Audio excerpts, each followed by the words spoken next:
Hello everyone and welcome back to another video from Gameplay Classic. In this video, I'm going to show you how to change the difficulty level within your matches on the Tekken 8 game. So let's get started right away. First of all, open up the Tekken 8 game on your device, and once you open it up, you will be taken into the main menu. From here, you may start any match that you wish, and whenever you start any match, after you click on the match mode that you want to enter, you will be asked to choose your preferred side. After choosing your side, you can now choose your character. Go ahead and choose your character, and after proceeding forward, you will now be allowed to choose your difficulty level. Just click on whichever difficulty level you want to play in, and now this will begin your match.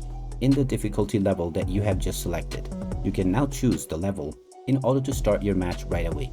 And there you have it. That is how easy it is to change the difficulty settings on the Tekken 8 game.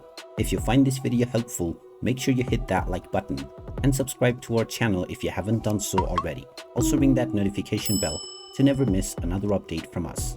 Thank you for watching, and I will see you again in the next video.